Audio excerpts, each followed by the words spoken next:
प्रभु रामचंद्र भगवान की जय।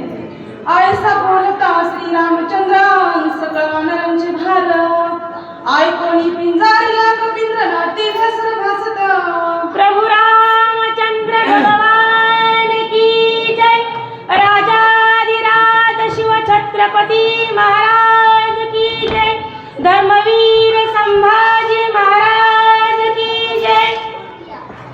त्या ठिकाणी कथा चालली की प्रभु रामचंद्राचा निष्ठावंत भक्त हनुमंतराय आणि त्या ठिकाणी द्रोणागिरी पर्वताच्या दिशेनं त्या ठिकाणी त्यांनी प्रस्थान केले की आता निघायचंय आणि प्रभु रामचंद्राच्या बंधूला अर्थातच लक्ष्मणजींना शक्ती लागलेली आहे आणि मग त्या शक्तीतून निवारण करण्यासाठी दिव्य औषधी आणायचे आहेत असे त्या ठिकाणी आज्ञा सगळ्या वानरांनी तसेच प्रभु रामचंद्रांनी हनुमंतरायाला केलेली आहे। त्यावेळेस त्या सगळ्यांचे बोलणं त्या ठिकाणी हनुमंतरायाने ऐकलं आणि ऐकून त्या ठिकाणी आता हनुमंतराय प्रस्थान करतायत। कसं करतायत ऐका। पिंजारीला रमावली दिसे विकराळ दंताई मस्तक गेला नभो मंडळी गोळांगुळी आवेश। आणि त्या ठिकाणी प्रभु रामचंद्राचं कार्य पार पाडायचे म्हणून हनुमंतरायाला अतिशय आनंद झाला आणि त्यांनी अकराळ विक्राळ अशा प्रकारचं रूप घेतलं।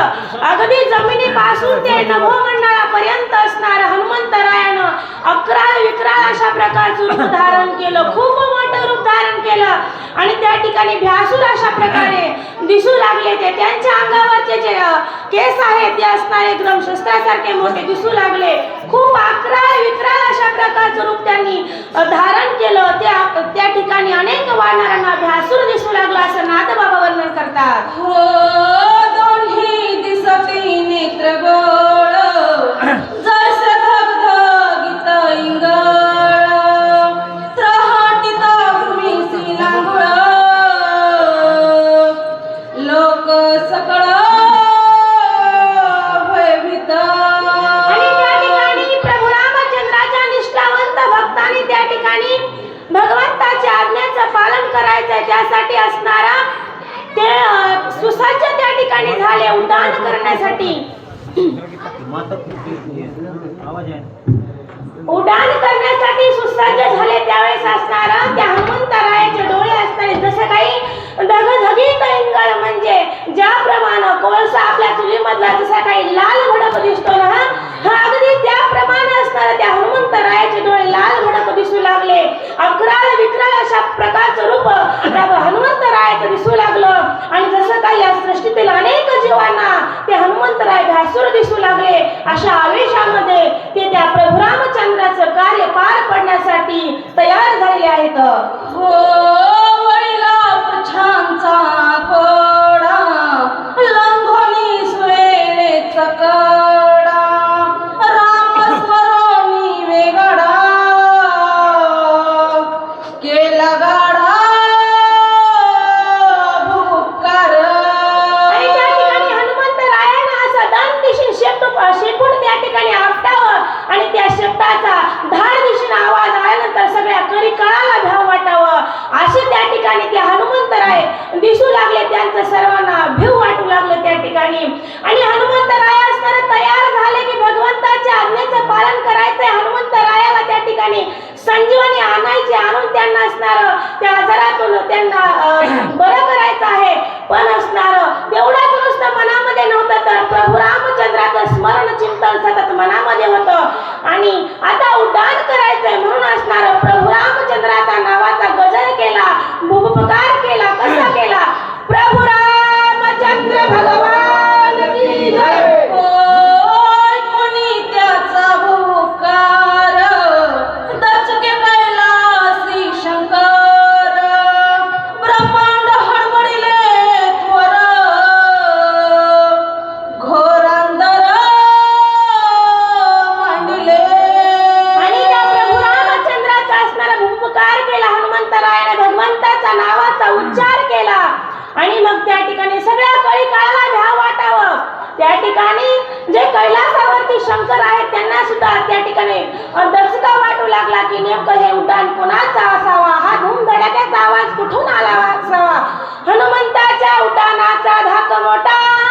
उमा झोंबतसे नीलकंठा रमा धापटी वैकुंठा भव संकट निवारा. या सगळ्यांना भीती वाटू लागली की हा आवाज कशाचा असावा, हे अकाली प्रलय कशाचा असावा असा त्या ठिकाणी उड्डाणाचा दरारा त्या हनुमंतरायांचा दिसू लागला आहे.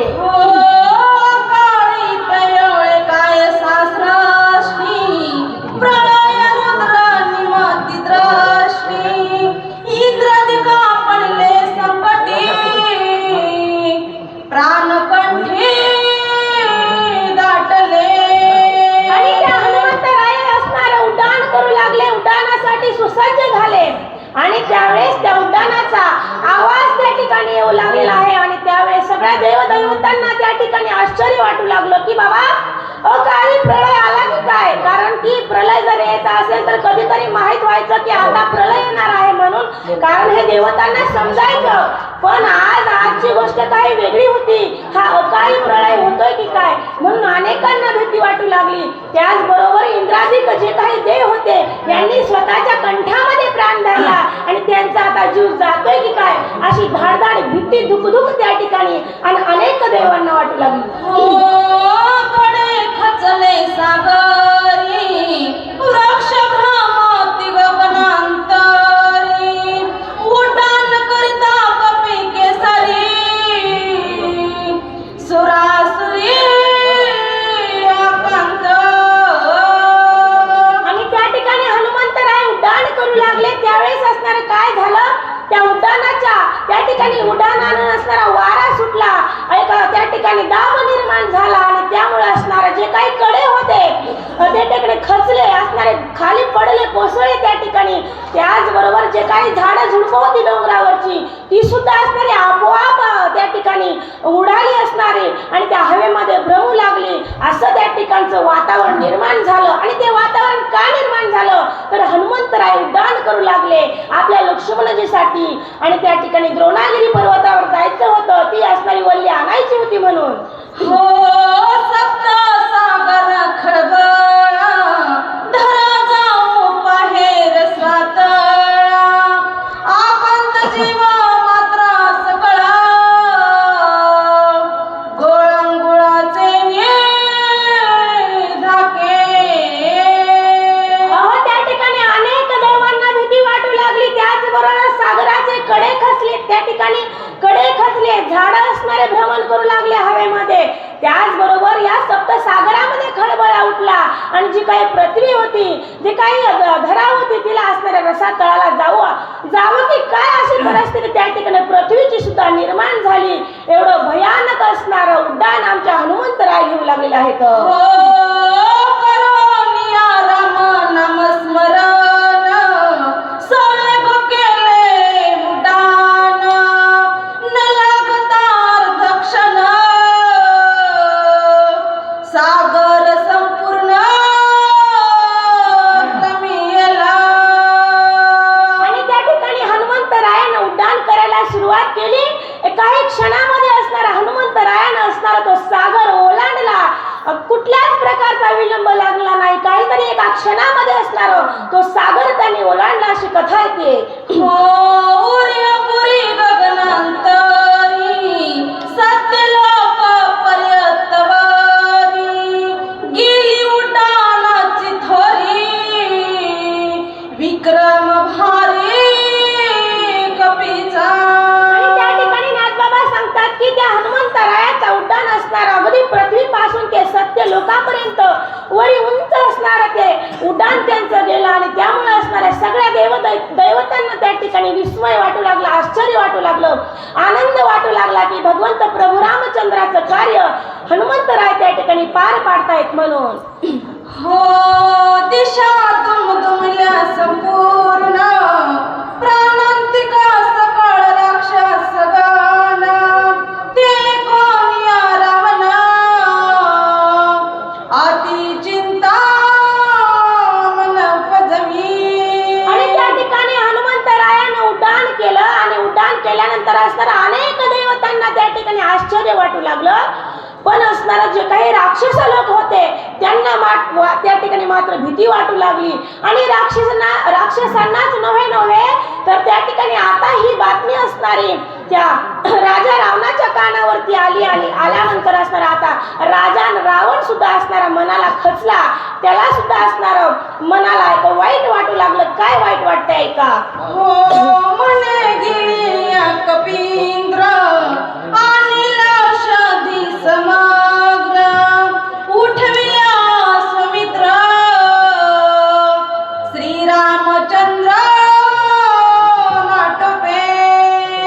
आणि मग त्या ठिकाणी असणारा त्या राजा रावणाला असणारा दुःख वाटू लागलं. राजा रावणाच्या लक्षात आलं की बाबा हा हनुमंतराय असणार आता त्या द्रोणागिरी पर्वतावर जाईल, तिथून असणारी ती अमृत संजीवनी आणेल आणि त्या बंधू लक्ष्मणाला असणारा उठवील, हा अनर्थ होईल. आणि जर असणारा हा हनुमंतराय तिथं पोहोचला तर असणार मला आता प्रभू रामचंद्र आटोपणार नाही. तर मी जो काही असणार आजपर्यंत केला प्रयत्न होता, जे काही मी यश हातामध्ये घेतलं होतं ते नाहीच होईल, मला दुःख भोगावं लागेल. म्हणून असणार रावणाला चिंता वाटू लागली आहे. हो हे तवाय कामेका परीस वीर रण योद्धे कर्कश अवघे मिळाल्या युधास मग आम्हास प्राणांत. आणि मग त्या ठिकाणी असणारा रावण महाराज आता विचार करू लागले की बाबा हनुमंतराय प्रभू रामचंद्र लक्ष्मणजी हे असणारे रणकर्कश योद्धे आहेत, खूप महावीर बल्लाडे असे बलवान योद्धे आहेत. आणि मग जर या ठिकाणी लक्ष्मण जर असणाऱ्या शक्तीत तर लागलेले आहे आणि या शक्तीतून जर तो वाचला तर ही सगळी जी काही असणारे रणयोद्धे आहेत हे एकत्र मिळाल्यानंतर आता आमचा काहीच पाड नाही, आता आमचं काहीच शिल्लक राहत नाही, अशी भीती त्या ठिकाणी रावणाच्या मनाला वाटू लागली. हो आता काय करू विचार प्रधान मारिले समग्र इंद्रजितादी अखया पुत्र कुमरे कुमर मारिले. आणि मग त्या ठिकाणी रावण असणारा विचार करू लागला की बाबा आता मी नेमकं काय करू? हे तर असणारं दुर्धर अशा प्रकारचं संकट आज माझ्या डोळ्यासमोर उभा राहिले, मी आता काय करू? या संकटातून असणारा मी कसा बाजूला सरकू? माझ्या असणारा इंद्रजितही मेलेला आहे, माझा मेलेला आहे, माझे सगळे पुत्र नातू बंधू सगळेजण असणारे मला सोडून गेले आहेत आणि मी असणारी कसा बाजूला सरू अशी त्या ठिकाणी चिंता, असा विचार त्या ठिकाणी रावण करू लागला.